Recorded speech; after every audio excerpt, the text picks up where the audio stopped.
আসসালামু আলাইকুম রহমতুল্লাহ বারাকাতুহু। আজকে ইংরেজি নতুন বছরের প্রথম দিন ১লা জানুয়ারি ২০২৬। আপনাদের সবাইকে নতুন একটা বছরে স্বাগতম। এখন বছর খুবই দ্রুত চলে যায়। একটা বছর শুরু হইতে না হইতে শেষ হয়ে যায়। একটা মাস শুরু হইতে না হইতে শেষ হয়ে যায়। সপ্তাহ তাই, দিন তো তাই। এখন এটা তো বলেছিলেন ১৪,৫০০ বছর আগেই রাসূল সাল্লাল্লাহু আলাইহি ওয়াসাল্লাম বলেছিলেন যে, শেষ জমানার দিনগুলি হবে ছোট, খুবই দ্রুত শেষ হয়ে যাবে সময়। এবং তাই হচ্ছে কিন্তু। আসলে ঘড়ির কাঁটা তো একই আসছে, তাই না? ঘড়ির কাঁটা, দিনের হিসাব, চন্দ্র সূর্যের প্রদক্ষিণ মানে পৃথিবীর প্রদক্ষিণ সবই একই আসছে। কোনো চেঞ্জ হয়নি কিন্তু। এখানে বেসিক্যালি চেঞ্জ কোথায় হইছে? চেঞ্জটা হইছে আমাদের মাইন্ডের মধ্যে। আমরা মনে করেন আগে একটা চিঠি লিখতাম, চিটাগং থেকে চাঁদপুরে চিঠির উত্তর আসতো। ওইটা অনুযায়ী চিন্তা করতাম। আর একটা চিঠি লিখতাম। কখনো হয়তো একটা ট্রাঙ্ক কল করতাম ঘুরিয়া, ঘুরিয়া কিছু পয়সা দিয়া, ওই পয়সাটিও তখন অনেক পয়সা ছিল। ওইটা অনুযায়ী আমাদের মাইন্ডটা সেট ছিল। এখন আমাদের মাইন্ড আ ইন্টারনেটের যুগ, তাই না? আমরা পৃথিবীর যেকোনো জায়গায় যেকোনো কিছু আমরা এক্ষুনি কয়েক মিনিটের মধ্যে তথ্য পেয়ে যাই, কয়েক মিনিটের মধ্যে কথা বলতে পারি এবং আদান-প্রদান করতে পারি, অর্থনৈতিক আদান-প্রদান করতে পারি, জিনিসপত্র অর্ডার দিতে পারি, ডেলিভারি নিতে পারি। জাস্ট সবকিছুই সুপার ফাস্ট। তো আমাদের ব্রেনের গতিও ঐরকম আরকি, হ্যাঁ? যার জন্য ধরেন আমরা আগে যেভাবে চিন্তা করতাম 24 আওয়ার্স, এখানে 24 আওয়ার্স কিন্তু দ্রুত চলতেছে ব্রেনের সাথে খাপ খাওয়ানোর জন্য আরকি, হ্যাঁ? সেটআপ থাকে আমাদের। আজকে ১টা ২টা কাজ করতাম, আগে কখনো ১টা ২টা কাজ করতাম, এখন করি হয়তো ২০টা কাজ হাতে নেই। যেমন এই যে একটা ভিডিও করতেছি, আবার চিন্তা আছে ব্রেকফাস্ট করবো, ব্রেকফাস্ট বানাবো, তারপরে কী অ্যাপয়েন্টমেন্ট আছে ওগুলি আছে, কার সাথে কথা বলবো। মানে সো মেনি থিংস। এত জব কখনোই আমরা করতাম না আগে। এতগুলি কাজ কখনোই করতাম না। আগে মোটামুটি সকালবেলা উইঠা পড়তে বসতাম, পড়তে বইসা নাস্তা করতাম, আবার পড়তে বসতাম, রেডি হইতাম, স্কুলে যেতাম, আসতাম, খেলার মাঠে যেতাম। অল্প কয়েকটা কাজ ছিল এবং এটার জন্য সময়টা ছিল অঢেল। আর এখন আমাদের কাজ তো অনেক। স্পেশালি শুধুমাত্র এই যে আপনারা আমি জানি না অনেকে হয়তো এই আমার ভিডিওটা দেখতেছেন ফোনের মধ্যে। এই ফোন আমাদের কতগুলি সময় নিয়ে নেয় আপনি শুধু দেখেন খালি। আপনি ২৪ ঘন্টা দিনের মধ্যে আপনি যদি দেখেন যে অ্যাক্টিভিটিস, ফোনের মধ্যে অ্যাক্টিভিটিস আপনি কতক্ষণ অনলাইনে ছিলেন, আপনি বুঝতে পারবেন যে আরে এতক্ষণ সময় আমি ফোনের মধ্যে ছিলাম।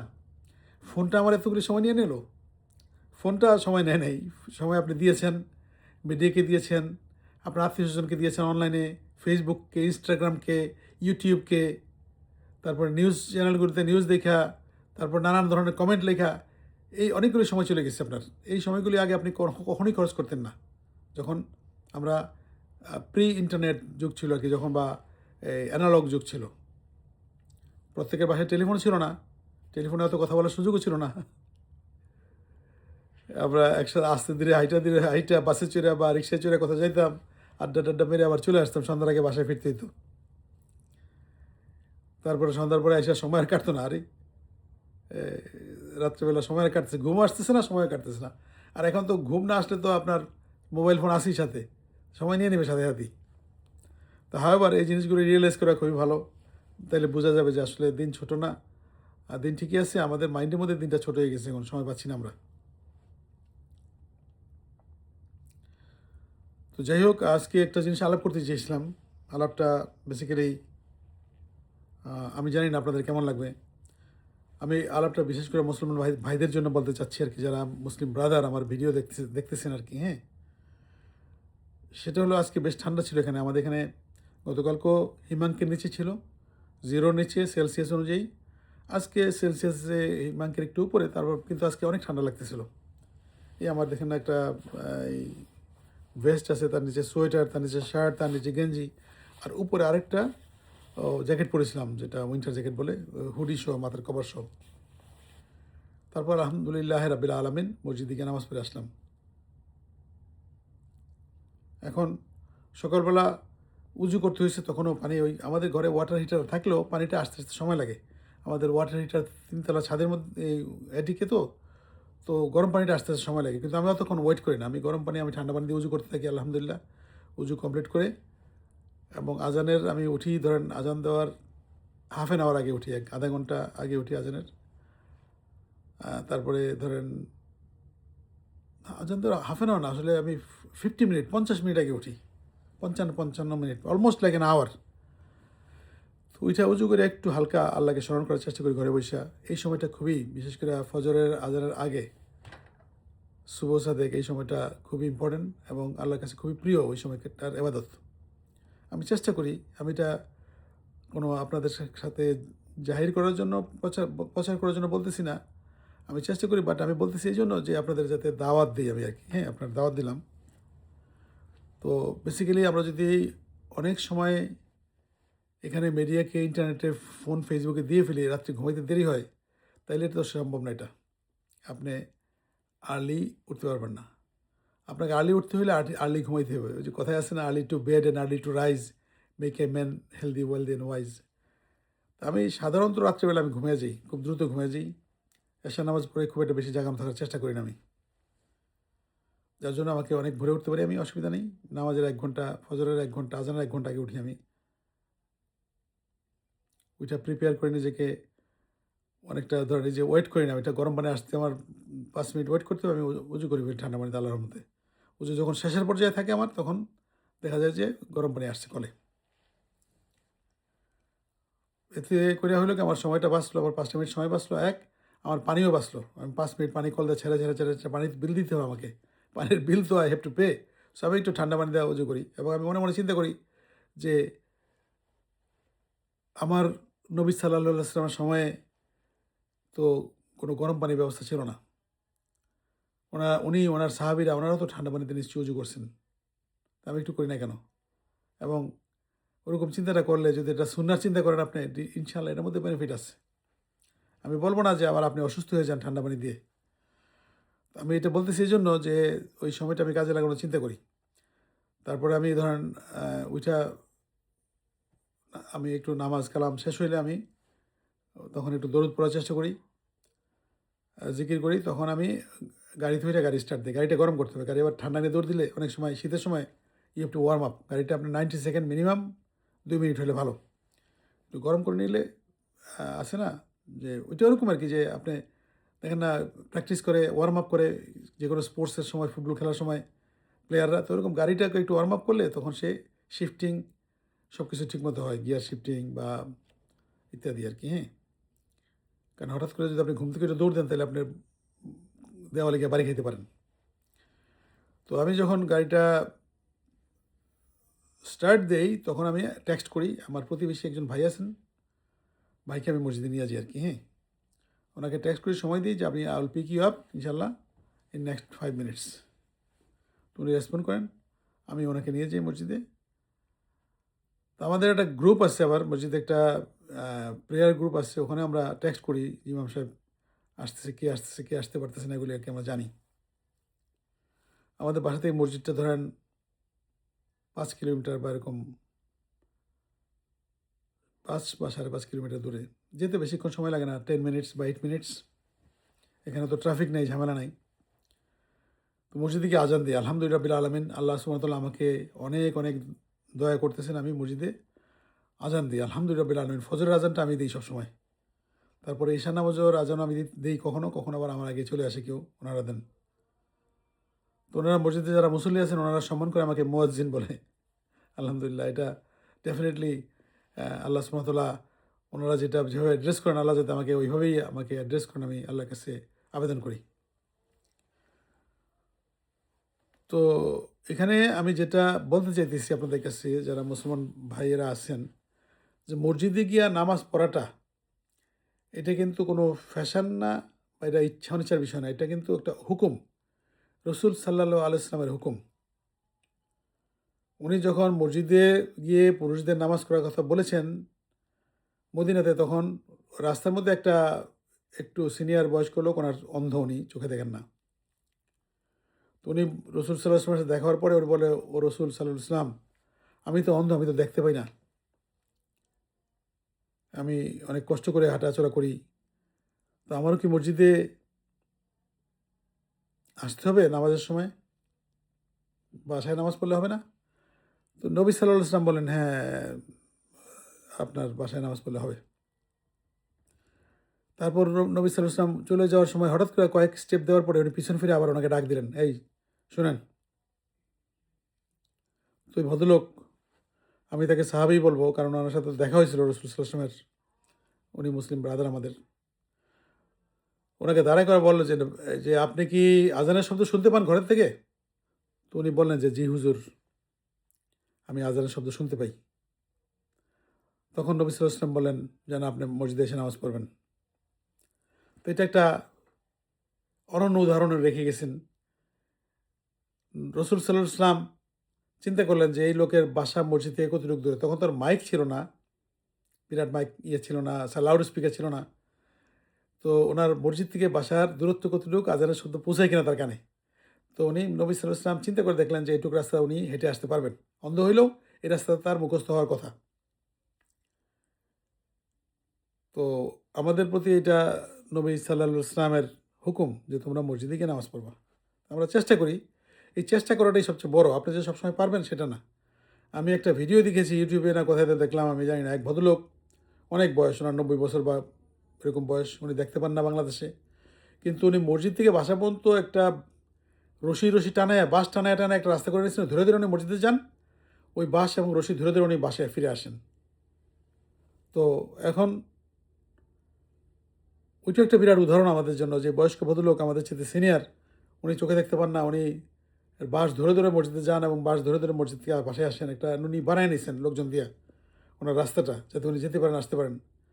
আপনি চিন্তা করেন যে এই যে ওনার প্রচেষ্টাটা, এটা যদি আল্লাহ সুবহানাহু ওয়া তাআলা পছন্দ করেন এবং ওনার তো যাত্রাটা, উনি যেমন কষ্ট করে মসজিদে যাচ্ছেন, ওনার বেহেশতের যাত্রাটা ফুলসিরাতের উপরে অনেক সহজ করে দেবেন আল্লাহ সুবহানাহু ওয়া তাআলা। উনি উনি উনি কী বলবো, ওই যে বাংলায় চলতি ভাষায় বলে না, নাটকে দেখি, চাল চালাইয়া ব্যস্তে চলে যাবেন ইনশাআল্লাহ তাআলা, আল্লাহর রহমত নিয়ে। তো আমি তাগিদ দিতেছি আমাকে নিজেকেও। আমি বেশিরভাগই আমি ফজর নামাজ আর এশার নামাজ মসজিদে পড়ি, ইনশাআল্লাহ চেষ্টা করি। অন্যান্য নামাজও মসজিদে আমার কাজকর্মের ফাঁকে পাইলে আমি পড়ে ফেলি। আর নয়তো এটা আমি হয়তো কাজের ক্ষেত্রে বা বাসায় পড়ি আর কি। কিন্তু বিশেষ করে আমি চেষ্টা করি আমার কোনো ধরনের এনগেজমেন্ট না থাকলে বা রাস্তার মধ্যে কোথাও মসজিদ পড়লে আমরা পড়ি। বিশেষ করে আমি আমার ওয়াইফ আমরা বাইরে গেলে আমাদের দেখা যায় যে একটা ভালো মসজিদে নামাজ পড়া হয়। বাজার করতে গেলাম বা কোথাও কাউকে ভিজিট করতে গেলাম, অথবা ইভেন সমুদ্রের পাড়ে গেলাম, আমরা ভালো একটা মসজিদে আমরা নামাজ পড়তে পারি। তো এটার জন্য হলো কি আপনার ইচ্ছাটাই সবচেয়ে বড়। ইচ্ছাটা আপনার জীবনে গুরুত্বপূর্ণ কাজ কী আছে? আপনি বলেন আমাকে, আপনার যদি জীবন বাঁচানো ছাড়া, জীবনটাকে বাঁচানো ছাড়া, যে আমাকে বাঁচতে হবে, এখন গুলি পড়তেছে কিন্তু দৌড়ে বাঁচতে হবে, অথবা আমি জালিমের শাসন আছি, আমাকে এখন ফাঁসি দিয়ে ফেলবে, আমাকে দৌড়ে পলাইতে হবে, এই ছাড়া, জীবন বাঁচানো ছাড়া আপনার কিন্তু এই ইম্পর্টেন্ট জিনিস নামাজ চাইতে ইম্পর্টেন্ট আবাদত আপনার নাই। এবং সেটা যেহেতু আপনি পুরুষ, আপনার হয়তো শক্তি সামর্থ্য থাকলে, আর ঢাকা শহরে তো অনেক মসজিদ, অলিতে গলিতে, অলিতে গলিতে মসজিদ। আপনি যদি মসজিদমুখী হন, দেখবেন আপনার ঘরের মধ্যে বরকত আপনার ঘরের মুখী হয়ে যাবে, রহমত আপনার ঘরের মধ্যে চলে আসবে। আর যদি আপনি মনে করেন ঘরেই কোনো মতে জোড়াতালি দিয়ে আমরা নামাজ গেলাম, ঘরের মধ্যে করলাম, মসজিদে গেলাম না, তাহলে কী হইল? আমি বঞ্চিত হইলাম, আমি বরকত থেকে, রহমত থেকে বঞ্চিত হইলাম। ঘরের মধ্যে থেকে অনেক কিছু চলে যাবে। ঘরে হইলেও কি আপনি পড়বেন, সুন্নত নামাজ সব পড়বেন ঘরের মধ্যে, নফল পড়বেন ঘরের মধ্যে, নফল মসজিদে গিয়ে পড়ার দরকার নেই। নফল সুন্নত নামাজের জন্য বেস্ট প্রেয়ার ঘরের কোণার মধ্যে পড়তে পারলে ভালো। আর মসজিদে পড়বেন যে এই ৫ ওয়াক্ত ফরজ নামাজগুলি, এগুলি মসজিদে গিয়ে পড়ার নির্দেশ আসছে আমাদের প্রতি। তো যাই হোক, আমি উৎসাহ দিতেছি আপনারা প্র্যাকটিস করেন, ঘরের থেকে বাইরে যান এবং দেখবেন আপনি মসজিদে গেলে আপনার সামাজিক সম্মান বৃদ্ধি পাবে। আপনি অনেকগুলি মানুষের সাথে মিশতে পারবেন, তাদের অনেক কথা শুনতে পারবেন যারা আল্লাহকে ভয় পায়। আপনার জীবনযাত্রা সহজ হয়ে যাবে, দেখবেন আপনি ডাক দিয়ে লোক পাবেন। আছে না, আপনি সারা জীবন মসজিদে গেলেন না, আপনার মারা গেলেন আল্লাহর ইচ্ছায়, মানে আমাদের সবাই, মৃত্যু আমাদের সবার জন্যই আছে। তখন দেখবেন যে আপনার লোকজন খুঁজে বের করতে হবে আপনার জানাজা দেওয়ার জন্য, আপনাকে কবরস্থ করার জন্য খুঁজতে হবে, এখানে গিয়া কোথাও কোথাও পয়সা খরচ করতে হবে। আর আপনি যদি মসজিদমুখী হন, মসজিদ যদি মুসল্লি হন রেগুলার, আপনার মৃত্যু সংবাদের আগে দেখবেন লোকজন কীভাবে জড়ো হয়ে গেছে, আপনার জানাজা দেখবেন আল্লাহ তরফ থেকে কত লোক আসে। তো এই জন্য আমাদের মসজিদমুখী যেতে হবে এবং মুসলমানদের সাথে আমার মিশতে হবে, এবং আমার আমি নিজেও যাবো, আমার সন্তানদের নিয়ে যাব, তারা দেখে আমাকে শিখবে, প্লাস আমি নিজে একটা উদাহরণ হব আমাদের প্রতিবেশীদের জন্য, বলবে যে অমুক সাহেব তো আজকে দেখলাম না মসজিদে, আপনার খোঁজ নেবে তারা। আমরা যদি দেখি একদিন দুদিন কেউ না আসে, আমরা তাকে ফোন করি, টেক্সট করি যে হোয়ার আর ইউ, এবং যার জন্য আমরা ট্রাভেল করতে গেলে বইলা যাই, বইলা যাওয়ার পরেও ট্রাভেল করতে টেক্সট করছি যে আমি ট্রাভেলে থাকবো 2 সপ্তাহ, তারপরেও ফোন আসে পড়ে, হয়তো আরেকজনা ঘুরতেছি, যে ফোন আসে পড়ছে তুমি কই ভাই, ঠিক আছো নাকি। তো এটা একটা ভালোবাসা, এই ভালোবাসাটা আল্লাহর তরফ থেকে মানুষের মনে সৃষ্টি হয়। হ্যাঁ, তো আজকের আলোচনাটা বিশেষ করে এটি আর কি, যে মসজিদে নামাজ পড়ি আমরা, চলেন এবং আমরা মসজিদে নিজের আলাপ আলোচনা করি এবং আমরা জ্ঞান অর্জন করি আরও কিছু। এবং আমরা মসজিদে গেলে এটা মনে করেন যে আপনি একজন জ্ঞানী লোক, আপনি যেভাবে একটা জিনিস এক্সপ্লেন করতে পারেন, বুঝতে পারেন বা আরেকজনকে মানে বুঝাইতে পারেন, এটা হয়তো আরেকজনে পারে না। ওখানে মসজিদে দেখলেন যে আপনার পাশেই একজন মুসল্লি আছে, হয়তো সে খুবই স্বল্প শিক্ষিত বা অশিক্ষিত হইতে পারে, তাকে আপনি একটা দুইটা কথা সুন্দর মনে আপনি ট্রান্সলেট করলেন, কোরআন কী বলছে আল্লাহ সুবহানাহু ওয়া তাআলা, হাদিসে রাসূল সাল্লাল্লাহু আলাইহি ওয়াসাল্লাম কী পথনির্দেশ দিয়ে গেছেন আমাদের জন্য, আপনি শেয়ার করলেন। আপনার এই দুই একটা জিনিস থেকে সে উপকৃত হবে, তার পরিবার উপকৃত হবে, এবং সে হয়তো দেখা গেল একটা হারাম জিনিস জানতোই না যে হারাম, এটা আপনার কাছ থেকে জানলো, সে এটা হারাম এবং সে এটা সেভ হইলো। এটার জন্য কত বড় আপনি নেকি পাবেন আল্লাহর কাছে, কত আপনি প্রিয় হবেন, চিন্তা করে দেখেন। আমার কাছে বা আপনার আশেপাশের লোকজনের সাথে প্রিয় হওয়ার খুব এটা দরকার নেই, আপনি আল্লাহর কাছে প্রিয় হওয়ার টার্গেট রাখতে হবে। আপনি যদি মসজিদে যাবেন, আমার কথা শুনে যাওয়ার দরকার নেই, আপনি যাবেন আল্লাহর নিকটস্থ হওয়ার জন্য যাবেন, আপনি রাসূল সাল্লাল্লাহু আলাইহি ওয়াসাল্লামের সুন্নাহ পালন করবেন। হ্যাঁ, তো এই জিনিসগুলি করলে আপনার এলিভেশন হবে, আপনি সমাজে পৃথিবীতে আপনার আছে না, আমরা বলি রাব্বানা আতিনা ফিদ দুনিয়া হাসনাতা ওয়া ফিল আখিরাতি হাসনাতা ওয়া কিনা আযাবান নার। আমরা বলি যে ও আল্লাহ আমাদেরকে সফলতা দাও, পৃথিবীতে দাও সফলতা, আখিরাতেও দাও, আমাকে দুনিয়াতে কল্যাণ দাও এবং আখিরাতেও কল্যাণ দাও, এবং আমাদের এই জান্নাতবাসী করা এবং জাহান্নাম থেকে আমাদের মুক্তি দাও, তাই না? এটা রাসূল সাল্লাল্লাহু আলাইহি ওয়াসাল্লামের দোয়া। তো আমরা দোয়া পড়বো, কিন্তু দোয়ার জন্য কাজ করবো না, তাইলে কেমন হবে? আমাদের কাজ করতে হবে, উই নিড টু ওয়ার্ক এবং ওয়ার্ক হার্ড। আমি বিশেষ করে আমি নিজে অনেক কিছু এখানে আস্তে আস্তে ক্লোজ করছি। এখন হয়তো কেউ বলতে পারে যে হ্যাঁ বেটা, তুমি তখন বুড়ো হইতেছো, তুমি তখন আর জায়গা পাও না, দাওয়াত পাও না, যাবো না, যাও না বা পার্টিসিপেট করো না। No, that's not the reality. Reality হলো অনেক কিছু আমার এখন ওই সময়গুলি নষ্ট করার সময় নেই, আমার সময়গুলি ব্যয় করতে পারবো না একটা ভালো কাজে। এক জায়গায় গিয়ে একটা পার্টিতে গেলাম, ওখানে গিয়ে একটু বিরিয়ানি পোলাও খাওয়ার জন্য আমার 3-4 ঘন্টা নষ্ট হলো। আমার মসজিদে নামাজটা আমার ফরজ নামাজ পড়বো মসজিদে গিয়ে, সেটা পড়তে পারলাম না, ওখানে গিয়ে পড়লাম বা বাসায় এসে দেরি করে পড়লাম, এটা তো ঠিক না।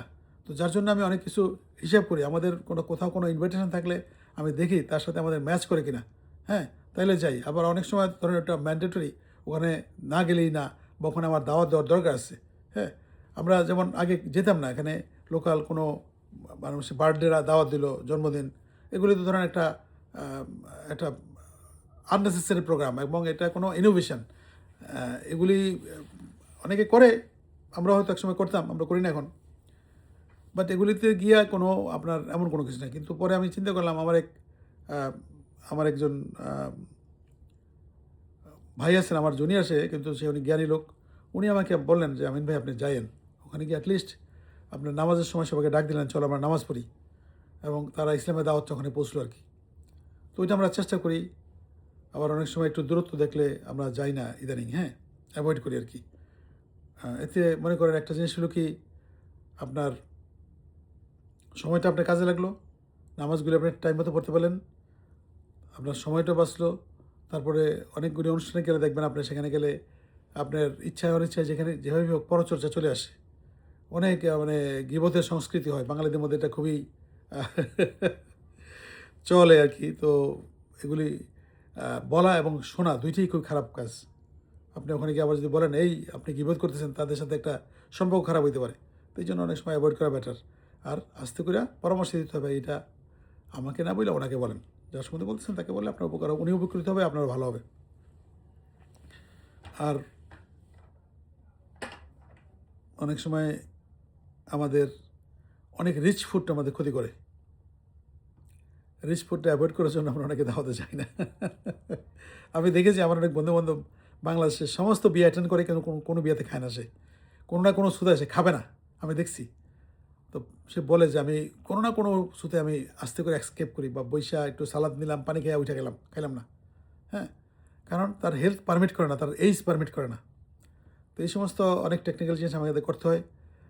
আমরা করি আলহামদুলিল্লাহ রাব্বিল আলামিন। তো আজকে 20 মিনিটস হয়ে গেছে। কথা বলতে গেলে কথা চলতেই থাকে, চলতেই থাকে। আর আমি তো কোনো টপিক সিলেক্ট করি না তো। আমি এমনি আলাপ করি। এবং আলাপ আরকি। আমার মনে যেটা আসে সেটি আপনাদের বলি। তো আমার দাওয়াত রইল আপনাদের প্রতি। আপনারা প্লিজ আল্লাহর ঘরে গিয়ে নামাজ পড়েন। হ্যাঁ? এবং আপনি দেখবেন যে এটার মধ্যে যদি বরকত না পান আমাকে বইলেন। অনেক বরকত, অনেক রহমত আছে। আমি শুধু জীবনে আমার অনেক যথেষ্ট বয়স হয়েছে এখন এবং আমি আ অনেক ব্লেসড আলহামদুলিল্লাহ রাব্বিল আলামিন। সব কিছু নিয়ে আমি খুবই, খুবই আল্লাহ আমাকে রহমত এবং বরকতের মধ্যে রেখেছেন।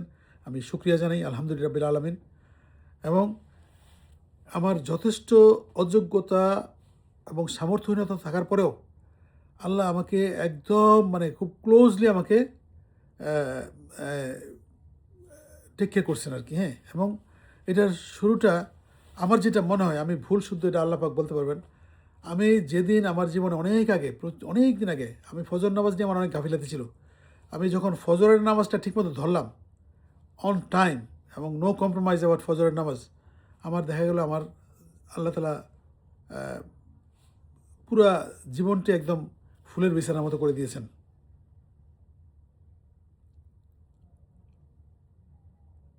তারপর ধরেন আমার যে জব আমেরিকাতে জবগুলিও কেন জানি আমাকে এত সাপোর্ট দিচ্ছে সবসময় যেন নামাজগুলো আমি ঠিকমতো পড়তে পারি। তো নামাজের ব্যাপারে তাগিদ কোরআন শরীফে দেওয়া হয়েছে সবচাইতে বেশি সবচাইতে বেশি নামাজের ব্যাপারে তাগিদ দেওয়া হয়েছে। তো আমরা নামাজটা যাতে সময় মতো পড়ি এবং নামাজটা যাতে রসুল সাল্লাল্লাহু আলাইহি ওয়াসাল্লামের নির্দেশ মতো মসজিদে গিয়ে পড়ি।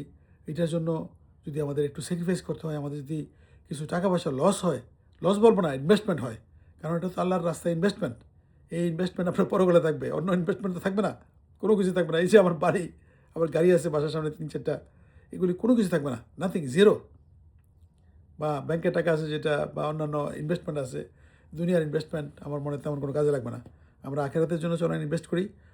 এই আলাপ করতে, করতে আমার মনে হলো যে একটা টোটাল একটা এপিসোডই করা দরকার এই মানে ডিস্ট্রিবিউশন অফ ওয়েলথ নিয়া।